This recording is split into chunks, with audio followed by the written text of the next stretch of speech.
Hi students, we are going to start with simple harmonic motion. J subjective questions of DC Pandey level 1. We'll be doing even numbers today. Page number 353, question number 2.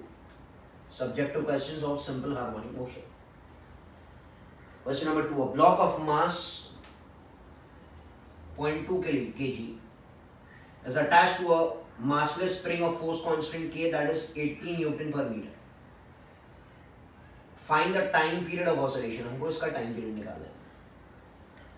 अच्छा, the question is given that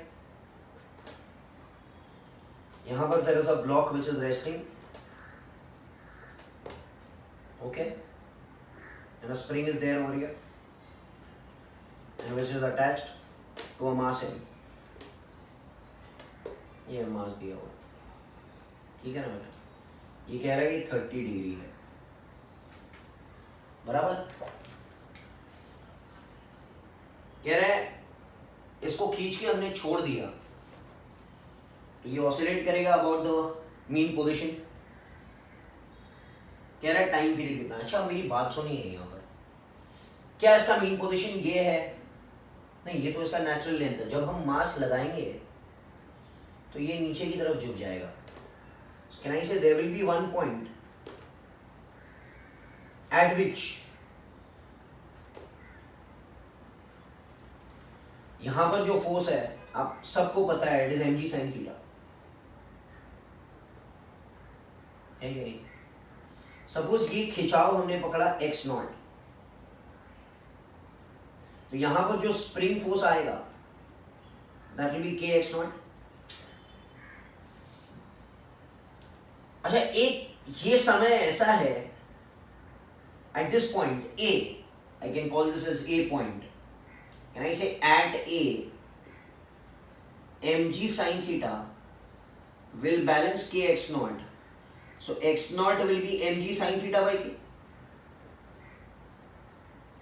That means this position at which the net force is zero. देखो, up is down, left is right, right?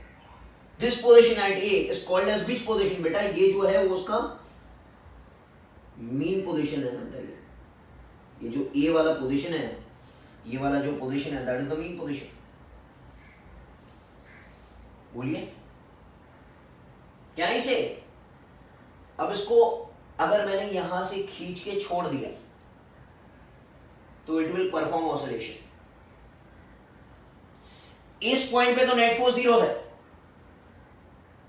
Suppose मैंने इसको और x खींचा, आई पुल how much बेटा?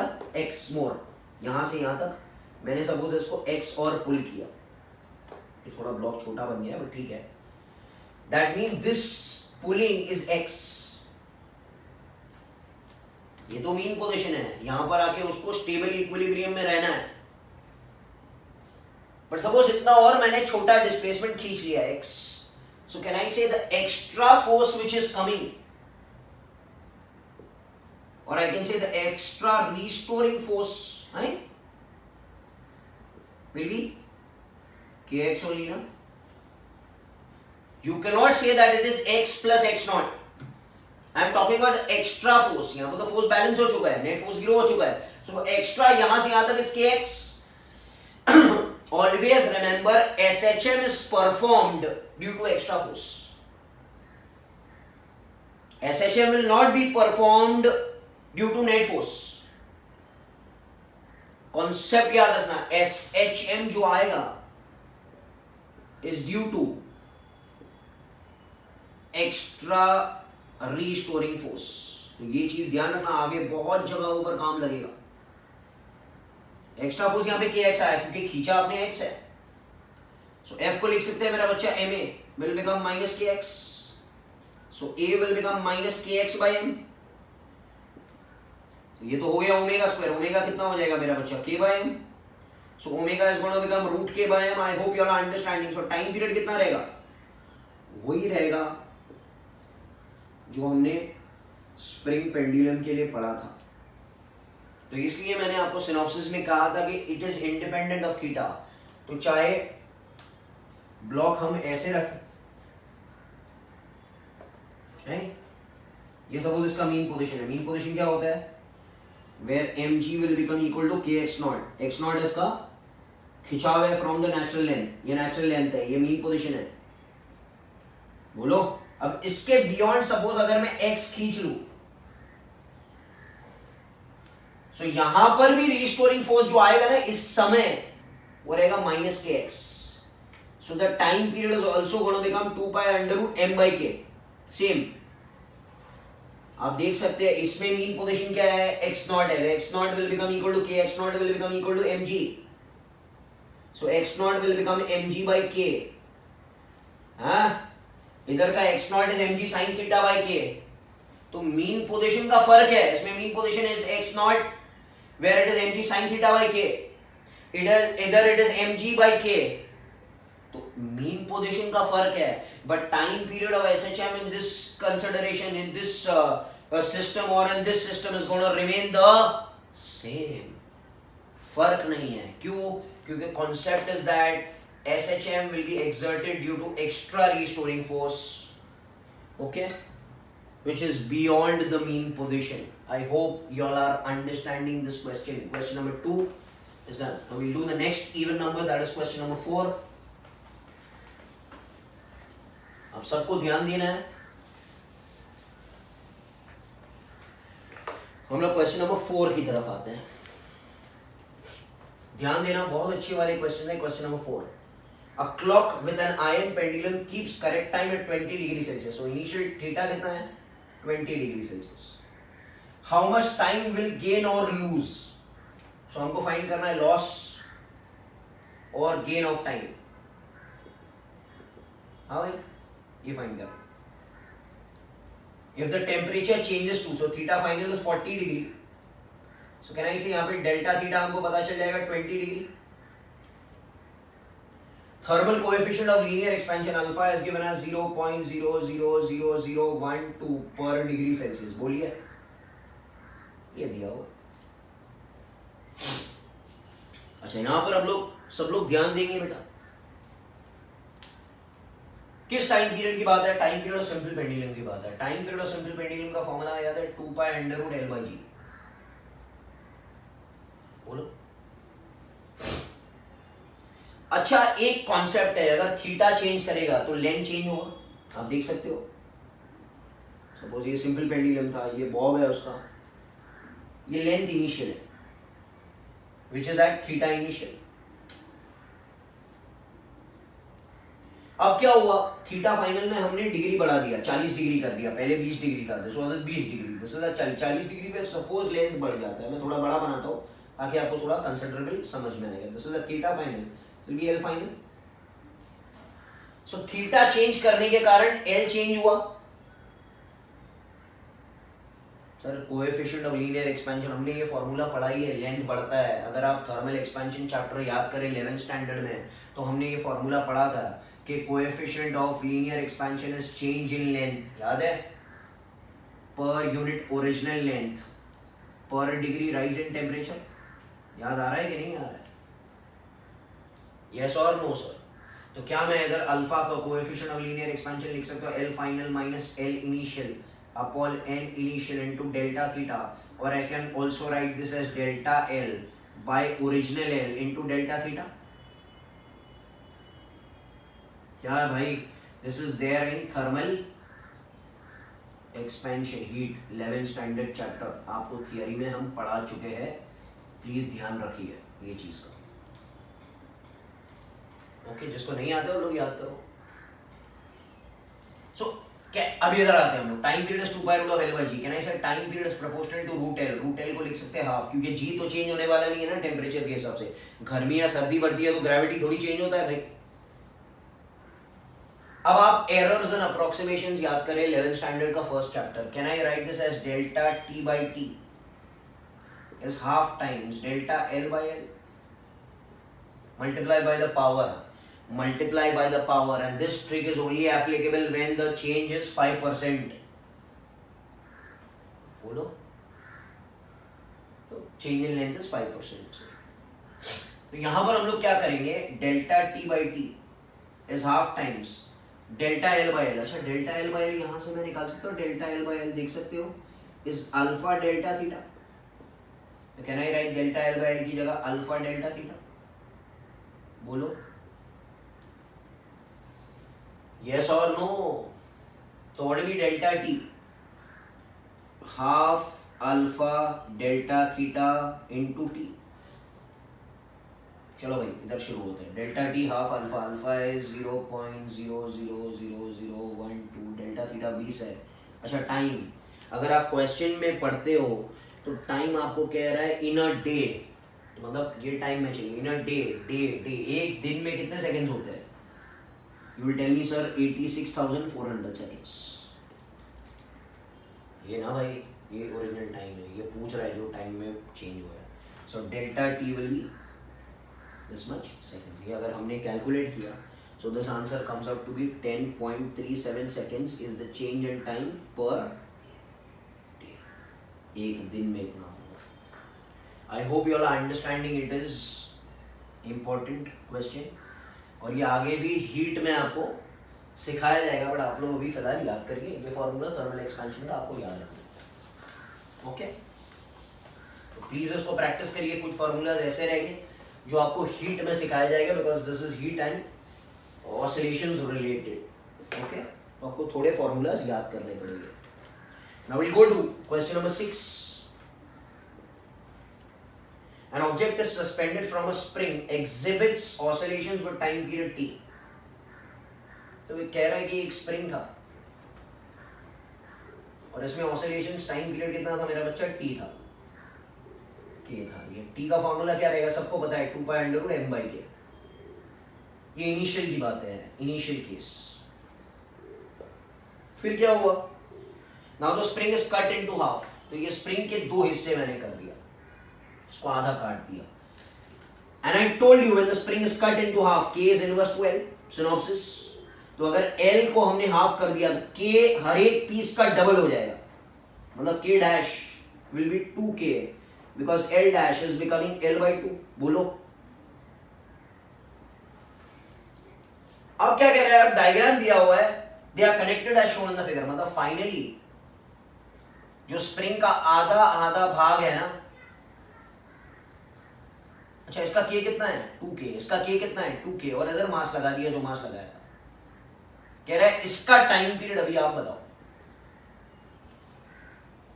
समझ में आ रहा है क्या? Can I say time period का फॉर्मूला is 2π/m/k इक्विवेलेंट। अच्छा सर आपको मैंने सिनॉप्सिस में पढ़ाया था ये k इक्विवेलेंट जो है ये सीरीज में क्या पैरेलल में है, सर ये पैरेलल में है, पैरेलल में टू कॉमन पॉइंट्स ना, एक दीवार है और एक मास है, देखो दोनों का एक कॉमन पॉइंट इधर है और एक कॉमन पॉइंट इधर है। अच्छा k equivalent in parallel becomes k1 + k2, so this is k parallel which is k1 + k2 which will become 4k। तो can I put 4k over here, ये 4k हो गया मेरा बच्चा, तो ये क्या हो जाएगा 2π/m/k/2, ये 2 नीचे आ गया, so it will become what t/2, 2t है। कुछ समझ में आ रहा है क्या बात आपको, okay? I am understanding what's happening, so this is how you do it। अब आते हैं क्वेश्चन नंबर 7 पर। क्वेश्चन नंबर 7 एक बहुत बेहतरीन क्वेश्चन है। Question number 7 since I wanted to do, but question number 7 हम देखेंगे। इसके लिए अगर आपको और रेफर करने हैं क्वेश्चन तो रेफर पेज नंबर 338, बहुत अच्छे क्वेश्चंस पेज नंबर 38 पे दिए हुए हैं, ओके। क्वेश्चन नंबर 7 यहां से देखते हैं और आप लोग रेफर करेंगे पेज नंबर 338 पे फॉर सिमिलर टाइप। बहुत अच्छे सम्स है, मैं आपको इसका एक ट्रिक दूंगा और अलग अलग टाइप के सम्स हम लोग इससे करेंगे। कह रहे ये पुली है मास m का और यहां पर हमने एक स्प्रिंग लगा दिया, बोलो find the time period of mass m। अच्छा अब इसके दो मेथड्स है, सबसे पहले हम लोग मेथड नंबर 1 देखते हैं। मैंने एक्चुअली 3 मेथड्स बनाया बट पहला वाला मेथड हम लोग देखते हैं। कैन आई से ये रस्सी में कितना टेंशन है? टी, इधर भी टी, इधर भी टी, इधर भी T, can I say this is also T. तो स्प्रिंग में भी टेंशन कितना टी है। सपोज मैंने इसको एक्स खींचा नीचे,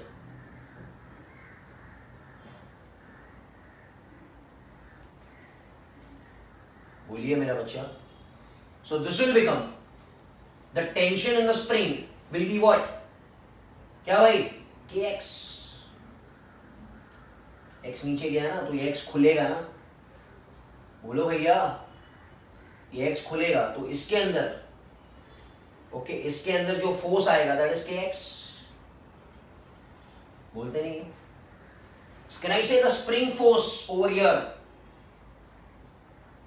जिसके कारण वो एसएचएम करेगा, क्या होगा, एक्स्ट्रा फोर्स कितना रहेगा, के एक्स ही रहेगा ना, जो उसको स्प्रिंग को वापस लाने की कोशिश करेगा। भाई मुझे वापस जाने दो, मुझे नहीं आना है। तो यहां पर आपने खींच के छोड़ दिया, तो ये स्प्रिंग का जो के एक्स है that is the extra force ना which is going to make him oscillate. Can I say F is K X, yes और नो। अच्छा एफ को लिख सकते हैं M A is K X, where m is the mass oscillating mass into a, so a will become what, k by m into x, so omega square क्या हो गया, k by m, so omega is root k by m, so time period will become 2 pi under root m by k। तो sir ये तो वही है जो है, ये पहला वाला मेथड है। Second method, can anyone tell me what is the energy generated? Energy generated in the spring is half kx square। अरे खुला x ना भाई, इधर x तो ये खुला भी x, तो एनर्जी विल बिकम हाफ के एक्स स्क्वायर। तो दैट मींस के एस के ना, दैट मींस के एस के। मैं आपको और समझाऊंगा के एस के का क्या मतलब है सर, वेट। तो can I say if K S K time period is 2 pi under root m by k। Sir ये सब आप क्या कर रहे हो, ये तो मुझे समझ ही नहीं आया, थोड़ा स्टार मार्क करता है। इसके बारे में हम लोग और एक सम करेंगे, मैं और एक आपको टाइप दूंगा ताकि आपको और क्लैरिटी आ जाए। थर्ड मेथड इसका और शॉर्टकट, कैन आई से के इक्विवेलेंट, मैंने एक शॉर्टकट बनाया है, K equivalent is K into tension in mass upon tension in spring the whole square. So K equivalent क्या हो गया, के इनटू टेंशन इन मास कितना टी है, टेंशन इन स्प्रिंग भी कितना है मेरा टी है। देखो ऐसे नहीं कि ये टी है 2t है, नहीं ये टी है, सेम स्प्रिंग है ना, ये सेम है। यहाँ पर भी जो टेंशन आएगा वो के एक्स के बराबर ही आएगा, तो ये टी तो होल स्क्वायर, ये उड़ गया, ये उड़ गया, तो के इक्विवेलेंट क्या हो गया मेरा बच्चा, के हो गया। सो टाइम पीरियड क्या हो गया, 2 pi under root m by k। I hope you are understanding what's happening. अभी इस बेटा these two questions are given on page number 338। हम लोग देखते हैं, कह रहे हैं मास m है, स्ट्रिंग से लगा हुआ है, यहाँ पर स्प्रिंग है। अच्छा हमको एक बात पता है कि अगर इसको x खींच लिया तो यहाँ पर एक टेंशन आएगा t, ऐसे ही तो टेंशन आएगा t, यहाँ पर भी t रहेगा, बोलो ये भी t, ये भी t, तो यहाँ पर टेंशन कितना रहेगा ऊपर 2t। देखो ना ये t और ये t अगर आप देखने जाएंगे तो ये t और ये t आपको लॉज ऑफ मोशन में पड़ा है, तो यहाँ पर कितना टेंशन आएगा 2t, मालूम है ना सबको। यहाँ पर टेंशन 2t है, मतलब स्प्रिंग के अंदर अभी फिलहाल टेंशन 2t है। अच्छा सर आपको एक और एक बात पता है कि अगर इसको x खींचेंगे तो ये स्प्रिंग कितना खुलेगा, आपको मैंने बताया था t is inverse to x। Work done by the string is always equal to 0, net work done by the spring is 0 because it is internal work done. ये चीज हमने laws of motion work energy power में पढ़ी है। तो अगर ये इसमें खिंचाव आ रहा है x, इसको मैंने नीचे खींचा x, तो ये कितना खुलेगा बेटा x/2, बिकॉज यहाँ पे टेंशन डबल है ना इसका, तो x will be inverse two t, that is अगर ये डबल है तो ये x इज x/2। आप और सोच सकते हैं कि अगर बेटा ये पुली x/2 नीचे आ रहा है तो ये x/2 नीचे जा रहा है, ये x/2 नीचे जा रहा है, तो टोटल खुल रहा है x है ना, पुली x/2 नीचे जा रहा है, तो यहां से रस्सी ढीली हो रही है x/2, यहां से रस्सी ढीली हो रही है x/2, तो टोटल रस्सी ढीली हो रही है x। So I hope you all have understood and we have done this before please. तो हमको मालूम है कि f इज kx लिखना है, f की जगह मैं लिखूंगा 2t इन द स्प्रिंग की बात हो गई 2t, के पता नहीं है, के को के रहने दो, के इक्विवेलेंट बोलेंगे इसको, एंड x की जगह लिखेंगे x/2, स्प्रिंग की बातें हो रही है, बोलो। अच्छा इसको ये फॉर्मेट में एक्सप्रेस करते हैं, t is equal to minus K by 4 into X. Force कितना था स्प्रिंग में 2t, x कितना हुआ x/2, k is k। अब ये फॉर्मेट में बन गया, ये पूरे सिस्टम का फॉर्मेट है। Can I write this as f is kx, but k equivalent over here is what बच्चा, k/4। so time period of this system will become 2 pi under root m by k, but k की जगह क्या लिखना है मेरा बच्चा, k/4। This is method number 1 where you are expressing the whole function is in the terms of f is minus kx। समझा गया भाई? अच्छा ठीक है। Method number 2 in terms of energy, can I right energy is half kx square. अब ध्यान देना है, एनर्जी का एनर्जी है भाई, जितना खींचेंगे उतनी तो एनर्जी आएगी, जितना इसको एनर्जी दिया उतना इसको एनर्जी दिया। So energy will become half k x कितना है, x इज x/2, तो x/2 का स्क्वायर अगर मैं करूं, स्प्रिंग की बात होगी x/2, x square by 4। Can I write this as half k की जगह लिखेंगे k/4 x square। Can I write this as half kx square का फॉर्मेट आ गया, तो k इक्विवेलेंट क्या बना, k/4। सो टाइम पीरियड कितना हो गया मेरा बच्चा, 2 pi under root m by k/4। आप देख सकते हैं आंसर मैच कर रहा है, सही है क्या? Method number 3, can I say k equivalent का जो फॉर्मेट हमने दिया था उसमें काम k into tension in mass upon tension in spring the whole square. So k equivalent is k, tension in mass is t, tension in spring is 2t the whole square. अरे मजा आ गया, will become k/4। So time period कितना रहेगा, 2 pi under root m by k/4। आप कोई भी method इस्तेमाल कर सकते हैं। अच्छा सर अगर एक की जगह 2 पुली हुए, 4 पुली हुए, तो उसका आगे हम लोग और देखेंगे सम्स, उसके भी शॉर्टकट्स मैंने बनाए हैं। अब इधर ध्यान देते हैं, सेकंड सम की तरफ आते हैं। सपोज ये मास है इसके, रस्सी में टेंशन t है, तो इधर रस्सी, इधर स्प्रिंग में टेंशन कितना रहेगा, t/2। आप देख सकते हैं अगर ये t है तो यहां पर t/2 और यहां पर भी t/2, तो ये t/2 है। तो अगर इधर खिंचाव मैंने दिया x, तो अगर टेंशन यहाँ पे हाफ है तो x कितना रहेगा, 2x। And now I need to express this in terms of f is minus kx. f in the spring is t/2, k x in the spring is 2x। तो क्या मैं इसको ऐसे लिख सकता हूँ, t will become equal to minus 4kx। So can I say f is minus k, k की जगह क्या लिखना है, k इक्विवेलेंट बन गया 4k। सो टाइम पीरियड कितना हो गया, 2 pi under root m by 4k। बोलिए अब सेकेंड फॉर्मेट इसका, energy is half kx square, half kx square, half kx square, तो एनर्जी तो वही है जो हमने दिया, वही इधर आएगी। सो कैन आई से हाफ k, बोलो यार half k, x is 2x, 2x का स्क्वायर कितना हो जाएगा, 4x स्क्वायर। तो can I write this as half 4k into x square, half kx square का फॉर्मेट बन गया, तो k इक्विवेलेंट ये बन गया। सो टाइम पीरियड बना 2 pi under root m by 4k। अब इधर देखो, can I say k equivalent is equal to k, tension in mass, what is tension in mass, t, What is tension in spring, t/2 the whole square। तो ये फिर से आ जाएगा 4k, और आपको मालूम है क्या करना है, t is to under root 2 pi under root m by 4k। So I hope you all have understood these questions and we have done 3 different methods। और आपको अगर जनरल मेथड इसका देखना है तो आप पेज नंबर 338 पे चौथा मेथड ट्राई कर सकते हो, उन्होंने अलग मेथड से किया है, ठीक है ना? Fine. So successfully done this question, we are going to do the next question बेटा। अब आगे हम लोग देखते हैं कौन से क्वेश्चन की तरफ थे हम लोग। 7वां क्वेश्चन हो चुका ना। I'll do the 8th question। A simple pendulum with a solid metal bob has time period t. What will be the time period of the same pendulum if it is made to oscillate in a non-viscous liquid of density of the liquid is 1/10 of density of the solid. अरे बोलो, अब सब लोग इधर ध्यान दो। Can I से जब पेंडुलम हवा में ऑसिलेट कर रहा था ऐसे, time period was 2 pi under root L/g।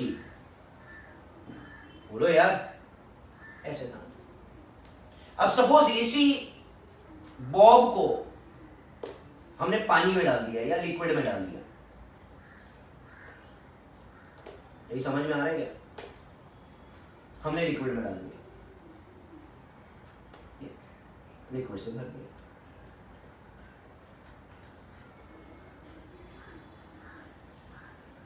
समझ में आ रहा है क्या भाई? अब ये पोजीशन में आप अगर देखेंगे बेटा, ये पोजीशन में अगर आप देखेंगे तो इस बॉब के ऊपर there will be two forces. Okay, one will be the weight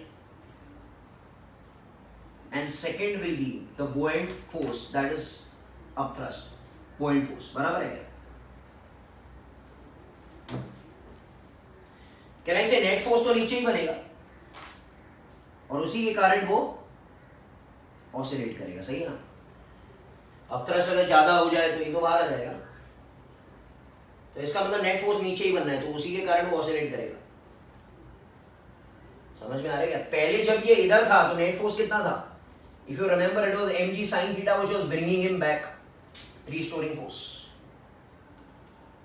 अब रीस्टोरिंग फोर्स जो बनेगा वो इन दोनों का रिजल्टेंट बनेगा, इन दोनों का रिजल्टेंट बनेगा। क्या बनेगा बेटा? इन दोनों का रिजल्टेंट बनेगा। Can I say net force will become mg minus upthrust और बुओयंट फोर्स, जो भी आपको लिखना है, फ्लूइड्स में पढ़ाया जाएगा आपको ये चीज।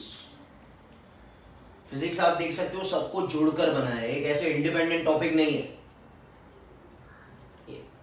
Can I say net force mg, upthrust का फॉर्मूला रहेगा v immersed rho liquid into g। Buoyant force और अपथ्रस्ट का फॉर्मूला क्या रहेगा मेरा बच्चा? Okay, v immersed rho liquid into g।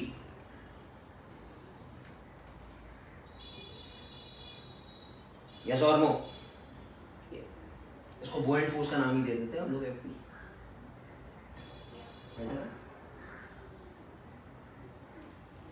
Clear है ना? बट आपको पता है ये पूरा डूबा हुआ है, that means what? v immersed is v only, v immersed is v only. So F net, अच्छा मास को लिख सकते हैं density of the solid into volume into g। Mass is density into volume of the solid. v immersed is v, पूरा डूबा हुआ है, रो liquid into g। बोलो भैया, can I write this as F net is mg effective या ma, जो भी आपको लिखना है, is v g rho liquid, rho solid minus rho liquid. ये मैं कुछ प्रूव करना चाह रहा हूं, I all understanding what's happening. आगे देखते हैं। कैन आई से मास, ये जो मास है इसको लिख सकते हैं हम लोग density of the solid into volume into g effective will become Vg rho solid minus rho liquid. क्या हो रहा है यार, समझ में आ रही है क्या बात? अब can I say this V and this V will cancel, so G effective क्या हो गया? G rho solid 1 minus rho liquid upon rho solid, ये G इफेक्टिव आपको याद रखना। So time period will become 2 pi root of L by G effective. That is, time period is 2 pi root of L by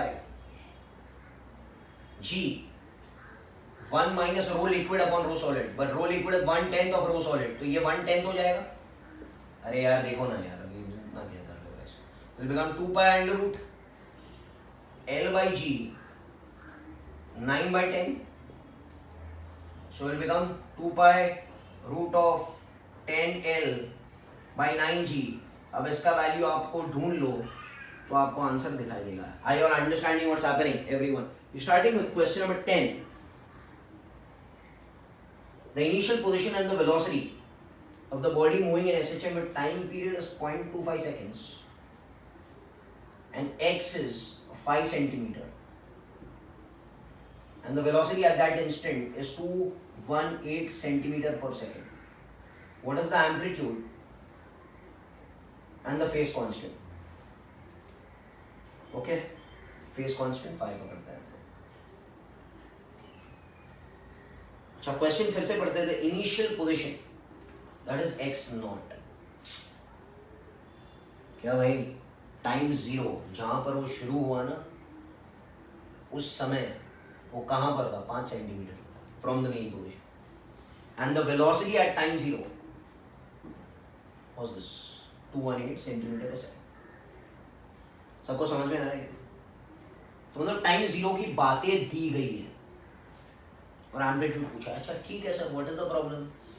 x का formula मालूम है, a sin omega t plus delta. इसमें time 0 डालो, सो x not बन जाएगा a sin delta, equation 1। x not मालूम है? अरे मालूम है ना यार, ये पता नहीं है, डेल्टा भी पता नहीं है। डेल्टा आपको ढूंढना है, ये डेल्टा है, फेज कांस्टेंट। ठीक है। अच्छा सेकेंड इक्वेशन क्या है? इसका डेरिवेटिव लेंगे तो क्या हो जाएगा? v is equal to omega a cos omega t plus delta.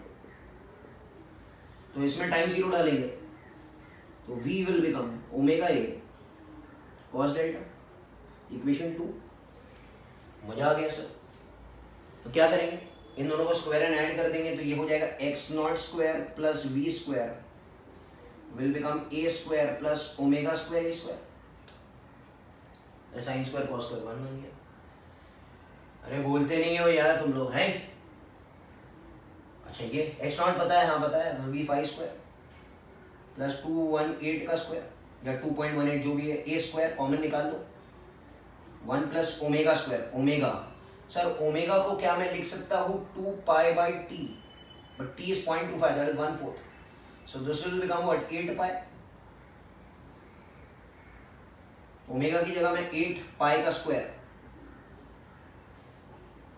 यहां से आप a स्क्वायर निकाल के a निकाल सकते हो। अच्छा एक बार मेरा बच्चा a निकल गया तो आप इधर ये इक्वेशन में डाल दो तो आपको डेल्टा भी मिल जाएगा। What will be delta? Sine inverse of x not by, यहां से आपको डेल्टा भी दिखाई देगा। आई ऑल अंडरस्टैंडिंग? तो this is just based on calculation, आप लोग कर सकते हो। ठीक है, क्वेश्चन नंबर 10 इज डन। अब आते हैं क्वेश्चन नंबर 12 की तरफ। क्वेश्चन नंबर 12 क्या कह रहा है आपसे? Potential energy of a particle given by, potential energy is given as 10 plus x minus 2 the whole square, where u is in joule, x is in meter. Total mechanical energy is 26 joule. Mass of the particle oscillating is 2 kg.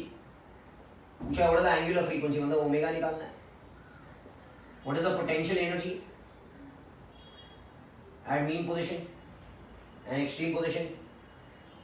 Kinetic energy at mean position, extreme position बोलो। C वाला क्या पूछा? Amplitude of oscillation. And D वाला X coordinate in which the particle oscillates. तो हमको find करना है x coordinate जहां पर पार्टिकल ऑसिलेट करता है। ये मैं और समझाऊंगा आपको, क्लियर हो जाएगा।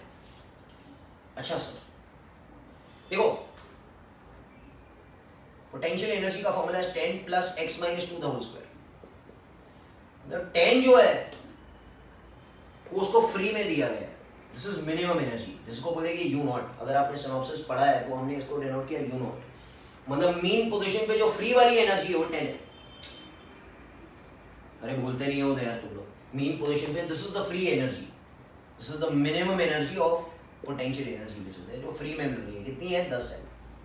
This is the energy U naught, मतलब at the mean position, U at the mean position is 10 joules।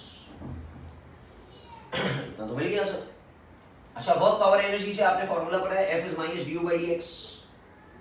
Sir हमने पढ़ा ही है सर। माइनस ऑफ इसका डेरिवेटिव 0 हो जाएगा, ये हो जाएगा कितना? Minus 2 x minus 2। तो F will become minus 2 x minus 2। X minus 2 को x पकड़ते हैं, उसको बड़ा x पकड़ता है, तो बड़ा x व्हाट इज बड़ा x? X minus 2। बोलो क्या f इज के एक्स है? बोलते नहीं, f इज के एक्स, तो k कितना हो गया? 2 हो गया, but k is m omega square, तो k विल बिकम 2m। कितना है? 2 है ओमेगा स्क्वायर, ये 1 बन गया, ओमेगा 1 बना। सो टाइम पीरियड क्या बना? ओमेगा 1 बन गया, 1 रेडियन पर सेकेंड, तो ओमेगा आपको मिल गया। तो सबसे पहला आंसर जो आपको चाहिए था omega, that is 1 radian per second, I have got. B वाला point, I hope you are understanding what's happening. ठीक है? क्या कह रहा है? Potential energy at mean position, potential energy at mean position is minimum energy, that is 10। भाई zero नहीं है, ये फ्री में मिला है, ये 10 जूल है। What is potential energy at extreme position? 10 तो फ्री में है, and I know potential energy at extreme position is maximum, that is half k a square, half k a square। अच्छा, उसको करने से पहले हमको a ढूंढना पड़ेगा। भाई समझ में आ रहा है क्या बात आपको? आपको क्या ढूंढना पड़ेगा बेटा? a ढूंढना पड़ेगा ये। अच्छा, एम्पलीट्यूड कैसे ढूंढेंगे हम लोग? ओके, क्या दिया गया है? ठीक है, अब ये काम करते हैं हम लोग। कैन आई से, इसको करने से पहले, इस चीज को करने से पहले हम लोग एम्पलीट्यूड ढूंढ लेते हैं, बिकॉज इसमें बीच में अड़चन आएगी फिर ढूंढने के लिए। तो सबसे पहले हम लोग सी पॉइंट की तरफ आते हैं। क्या ढूंढना है बेटा? एम्पलीट्यूड ढूंढना है। अच्छा, मुझे पता है कि ये देखिए, energy is 10 plus x minus 2 the whole square.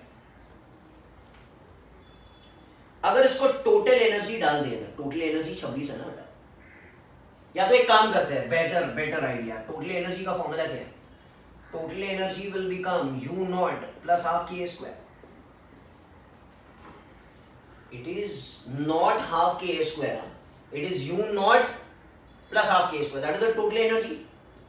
फिर से अगर ऑसिलेशन एनर्जी की बात करें तो half k square, but free में मिलने वाला एनर्जी 10 है ना, सो 10 को आप भूलना मत। That means the total energy जो 26 है, u नॉट 10 है, तो हाफ k स्क्वायर मिलेगा। ये हो जाएगा 16, which is half k square. But k कितना है? ये तो 2 है, तो half into 2 into a square. समझ में आ रहा है क्या? ये 2 उड़ गया, तो a will become what? 4 plus minus 4 centimetre. बोलिए, सो एम्पलीट्यूड आपको मिलेगा 4 सेंटीमीटर।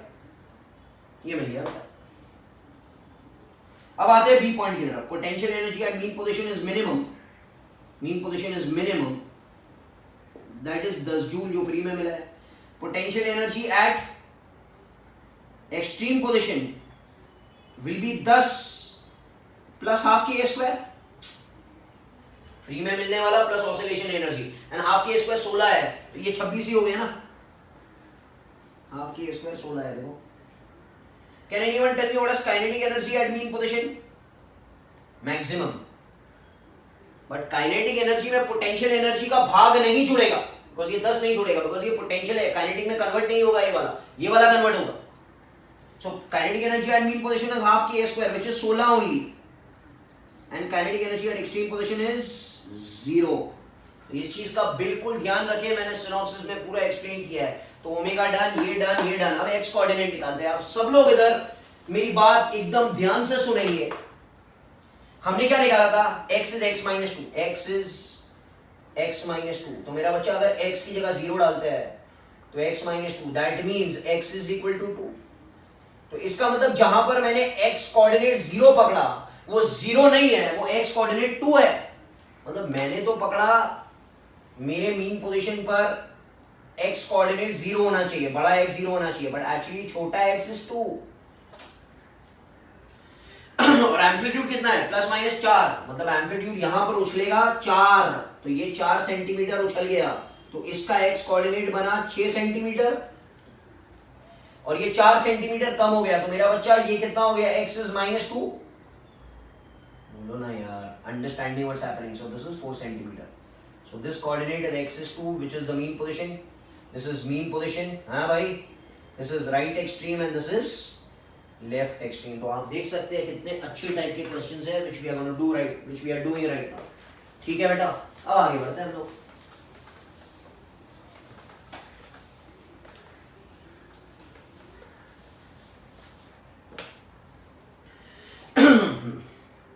Question number 14.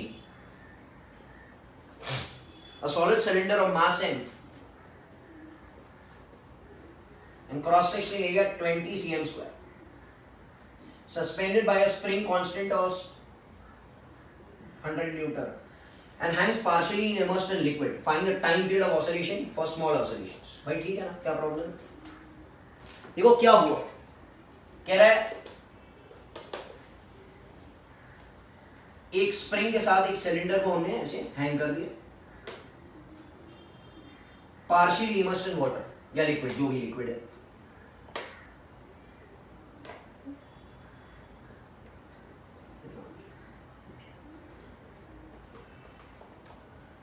ठीक है, सही है।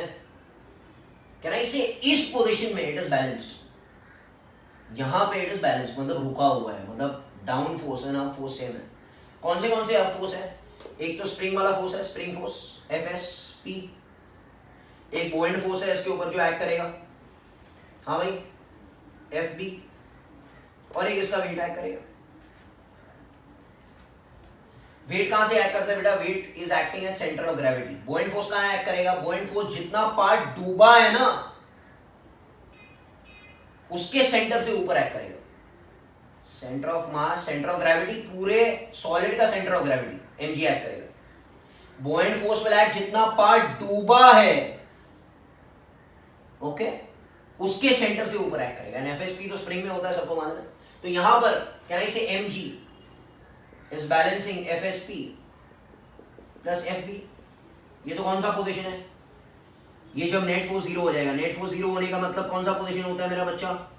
This is mean position. तो ये मीन पोजीशन पे ऐसे पड़ा हुआ है। अब मैंने क्या किया? मैंने इसको थोड़ा अंदर धक्का मारा, x, यस और नो। तो क्या mg चेंज होगा? नहीं चेंज होगा सर, mg तो कांस्टेंट फोर्स है। मैंने आपसे क्या कहा कि SHM जो होता है वो एक्स्ट्रा फोर्स के कारण होता है, ये तो इसके कारण नहीं होगा, ये तो सब बैलेंस्ड है, इसके कारण SHM नहीं होगा। सोचो, SHM उसी के कारण होगा जिसके कारण अनबैलेंस फोर्स जनरेट होगा, रिस्टोरिंग फोर्स अनबैलेंस्ड। तो mg चेंज नहीं होने वाला। क्या क्या चेंज होगा सर? FSP चेंज होगा, FSP आ गया kx extra. So can I से एक FSP आया, कहां आया? kx आया, कहां की तरफ? ऊपर की तरफ। बोलेगा ऊपर जाओ, क्यों आ रहे हो आप? मीन पोजीशन पे जाओ, आप क्यों मूव कर रहे हो? और एक बुओयंट फोर्स भी आएगा which will be V immersed extra। अभी जो डूबा हुआ है, और कितना डूबा? रो लिक्विड इनटू जी। ये भी कहां एक्ट करेगा? ये भी ऊपर एक्ट करेगा। इन दोनों के कारण वो SHM परफॉर्म करेगा। अच्छा मुझे और बताइए, FB, V immersed बेटा डूबा कितना? हो area of the base into height डूबने का, दैट इज x। पूरा मत लेना, इतना डूब गया ना एक्स्ट्रा। रो लिक्विड इनटू जी, ये ऊपर की तरफ एक्ट करेगा। सो कैन आई से द नेट फोर्स एक्टिंग, जिसके कारण नेट रीस्टोरिंग फोर्स एक्टिंग हाँ will become extra FSP, that is kx plus ax rho liquid G, और माइनस आई यहाँ पे डालते हैं बिकॉज x नीचे है, फोर्स ऊपर है, तो F रीस्टोरिंग जो एक्ट करेगा विल बिकम माइनस x बाहर। Can I say k plus क्या यार, a rho l g into x। so this becomes F is minus kx minus k equivalent into x। तो k equivalent कितना हो गया? k plus a row liquid g, k दिया है, हाँ दिया है, a दिया है, हाँ दिया है। रो लिक्विड कौन है? रो लिक्विड कौन है? ये जो चीज है वो पानी है। पानी का रो लिक्विड कितना होता है? पानी का डेंसिटी कितना होता है? 1000 SI which is 1 CGS। तो ध्यान रखना, CGS में क्या SI में? सर ये SI में, तो we are expressing this answer। CGS में होगा तो ये आंसर आएगा, समझ में आ रहा है? तो ये K ये हो गया, तो टाइम पीरियड क्या रहेगा? 2 pi under root m by m। m किसका? m पूरा m बाय k। k की जगह k plus a rho l g, बोलिए।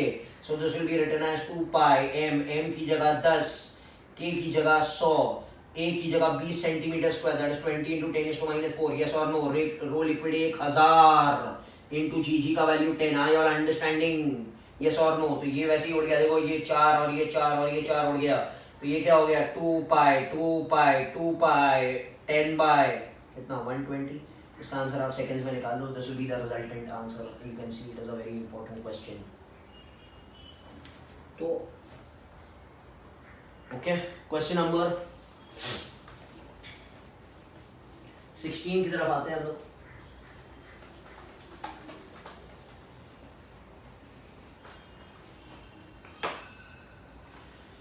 क्वेश्चन क्या कह रहा है? A body of mass 0.1 kg is attached vertically massless spring of force constant 4 into 10⁻³ Newton per meter. Body is displaced by 10 centimeter from the mean position. मतलब mean position से जहाँ पर खींचा है, that is the maximum displacement, that is called as amplitude. जितना खींच लिया from the mean position, that is amplitude, that is 10 cm. Okay? And release, उसको छोड़ दिया, फिर खींच के छोड़ दिया. तो जहाँ पर रखा था वो मीन था, जहाँ पर खींचा है वो एक्सट्रीम है, तो दोनों के बीच में डिस्टेंस ए ही रहेगा. How much time has elapsed from going from 8 centimeter on one side to 6 centimeter on the same side? अब हम लोग डायग्राम देखते हैं, देखो क्या हो रहा है. कह रहा है इधर पड़ा हुआ था वो x0 पर, कौन सा पोजीशन है, मीन. इसको यहां तक खींच लिया x10 तक. ये क्या बना, उसका एम्पलीट्यूड बन गया ना मेरा बच्चा.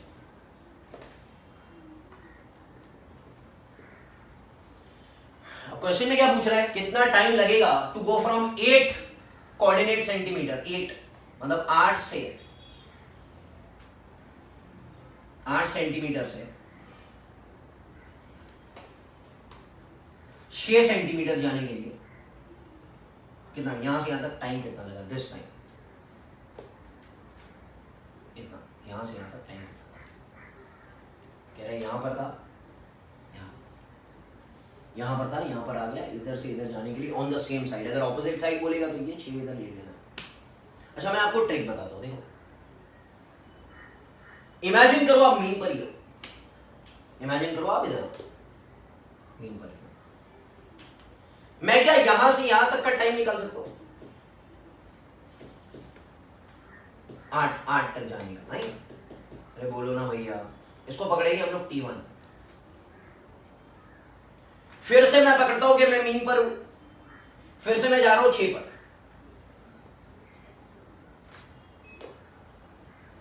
Can I call this time as T2? Can I say T will be T1 minus T2? बोलते नहीं, ये हमको निकालना है. तो ट्रिक आपको समझ में आएगी कि यहां पर इमेजिन करता हूं मैं था, एक्चुअली यहां पर था, बट ठीक है ना, क्या प्रॉब्लम है यार, टाइम तो वही रहने वाला है. यहां से जाओ, ओके, यहां से भी कर सकते हैं, बट ये कॉस का फंक्शन आ जाएगा. मैंने आपसे कहा था मीन पोजीशन पे रहेगा तो साइन का फंक्शन है, मैंने यहां से पकड़ा है. Can I say x is, if you start from the mean position, delta is taken to be 0, याद है ना. तो x का इक्वेशन बनेगा a sin omega t plus delta 0 आ गया. अच्छा x is always measured from the mean position, तो यहां से यहां तक सपोज मुझे 8 पे जाना है, तो 8 लिखूं मैं. a की जगह कितना लिखूं, 10 sin ओमेगा को लिखूंगा बेटा रूट k बाय m. भूल गए, omega is root k by m. k कितना है, 4 into 10⁻³ बाय 0.1, तो ये हो जाएगा root of 4 into 10⁻⁴, so 2 into 10⁻² आ गया. बराबर है क्या, दैट इज 200.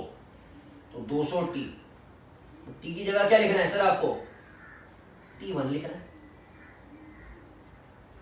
क्या हो रहा है यार, तो this will B sine inverse of 0.8. देखो ना 0.8 बना, सो T1 will be sine inverse of 0.8 by 200. Equation कुछ मिलेगा आपको आंसर. वैसे ही आप T2 पकड़ो, फिर से ये इक्वेशन लिखते हैं, x is a sin omega. x की जगह क्या पुट करेंगे, 6, a की जगह 10, sin omega is 200 T2. So T2 यहां से आपको मिलेगा sine inverse of 0.6 by 200. What will be T1 minus T2. बोलो. आई hope you have understood the question. बेटा अगर आप यहां से स्टार्ट करेंगे तो आपको कॉस का फंक्शन लेना पड़ेगा, इसलिए मैंने नहीं लिया. ले सकते हो, कोई बड़ी बात तो नहीं, बिकॉज यहां से पार्टिकल स्टार्ट होता है तो डेल्टा 90 होता है. We'll go to the 18th question, which will see. क्या कह रहा है question 18. A ring of radius r, देखो क्वेश्चन ऐसे कुछ है, हिंज है, यहां पर हमने एक रिंग लगा दी. This is a compound pendulum, और हम इसको झुला रहे हैं ऐसे ऐसे, या सुनो ये oscillating it. Determine the angular frequency omega चाहिए. So time period of compound pendulum is 2 pi under root is by mgl. Synopsis. IS, moment of inertia about the point of suspension. This is center of gravity. and यहाँ से यहाँ तक distance को बोलते हैं L, याद है ना? तो रिंग का मोमेंट ऑफ इनर्शिया इधर होता है mr² और इधर होगा 2mr².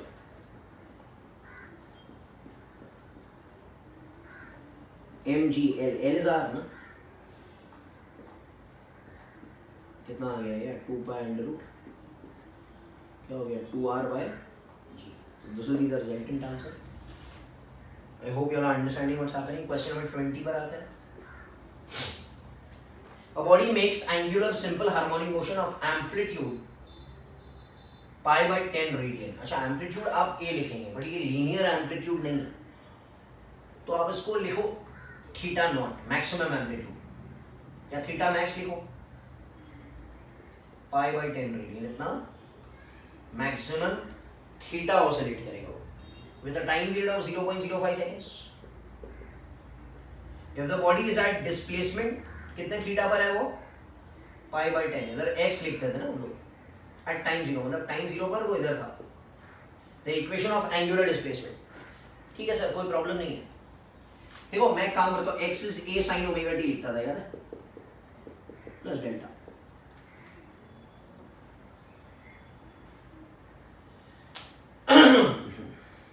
सही है क्या? Getting it? अच्छा एक बात मेरी समझ में आ रही है कि कहाँ पर है. कैन आई से amplitude is pi by 10 and theta also has time 0 as pi by 10. मतलब बेटा starting from the extreme position. देखो ना यार, ये x0 है, ये x a है, और यहाँ पर x is minus a. इसकी जगह मैं थीटा कर देता हूँ. This is theta 0, this is theta max one side, and this is minus theta max. बराबर है क्या? a side का. अब कह रहा है टाइम 0 पर किधर है?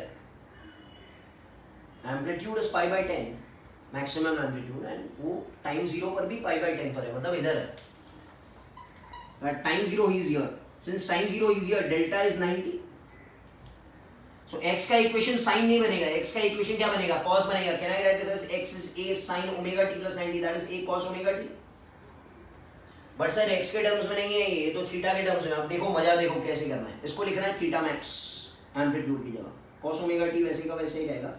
यहाँ पर x की जगह आ जाएगा theta, because you are converting linear into angular. अब थीटा की जगह थीटा, थीटा मैक्स की जगह क्या लिखना है बेटा? पाई by 10 cos omega t. This is the required equation of simple harmonic motion, but angular simple harmonic motion. समझ में आ रहा है क्या? अच्छा इसका डेरिवेटिव एक बार मारेंगे तो क्या मिलेगा? ओमेगा मिलेगा. बोलो. अरे v आता था ना, d थीटा बाई dt क्या बनेगा? ओमेगा. चलो करके देखते हैं. ओमेगा ये क्या बन जाएगा? Omega pi by 10. अच्छा इसको पकड़ते हैं ओमेगा डैश, बिकॉज ये मिक्स हो जाएगा. हाँ कॉस का बनेगा minus sine omega T. Yes और नो? बोलो. इसका डेरिवेटिव लिया बेटा. ये एंगुलर फ्रीक्वेंसी है और ये एंगुलर वेलोसिटी है. ध्यान रखना, नाम बदलना मत. अच्छा इसका डेरिवेटिव लेंगे तो एंगुलर एक्सेलरेशन मिलेगा alpha, which will be minus omega square pi by 10 cos omega. ये पूछा नहीं है हमको, तो यही पूछा है, पर ठीक है हमने कर दिया. I hope you are understanding what's happening. Okay, we'll go to question number 22. we'll see क्या दिया वो. देखो भाई, a simple pendulum consists of a small sphere mass suspended. तो यार इलेक्ट्रिक फील्ड वाला सम है ये, तो हमने रेफर सिनॉप्सिस में कर लिया. तो ये ध्यान रखना भाई. क्या दिया हुआ देखो ना, एक सिंपल पेंडुलम है, इसको हमने चार्ज कर दिया. फटाफट देख लो, चार्ज कर दिया हमने इसको, क्यू चार्ज दे दिया. अब कह रहा है इलेक्ट्रिक फील्ड ऊपर लगा है, तो हमको तो पता है mg नीचे एक्ट करेगा और q ही ऊपर एक्ट करेगा. अरे चार्ज के ऊपर ई के डायरेक्शन में ही क्यू एक्ट करता है ना, नेट फोर्स. इन इलेक्ट्रोस्टैटिक्स यार ऐसे मत करो. So can I say F net जो बनेगा वो mg माइनस क्यू बना, बस नीचे ही होना चाहिए ना नेट फोर्स, तो वरना ऑसिलेट क्यू ऊपर हो गया तो ऊपर चला जाएगा. उसको ऐसे ऑसिलेट करना है तो mg ज्यादा भारी होना चाहिए. Can I say F net is m into g effective will become mg minus Q. अच्छा इलेक्ट्रिक फील्ड नीचे होता तो ये क्यू नीचे आता तो यहाँ पे प्लस आ जाता. ठीक है ना यार. सो जी इफेक्टिव क्या हो जाएगा मेरा बच्चा, m से डिवाइड मार दो, it will become g minus q by m. Time period is 2 pi root of l by g effective. g effective is g minus q by m. बोलो. और अगर इलेक्ट्रिक फील्ड नीचे होता तो नीचे कौन सा साइन आ जाता, ये प्लस साइन आ जाता. तो this is done in the synopsis. I hope you all have understood everything. We have done till 22. इसके आगे हम लोग इवन नंबर्स और कंटिन्यू करेंगे. बहुत अच्छे क्वेश्चंस हैं in the next lecture. Thank you very much.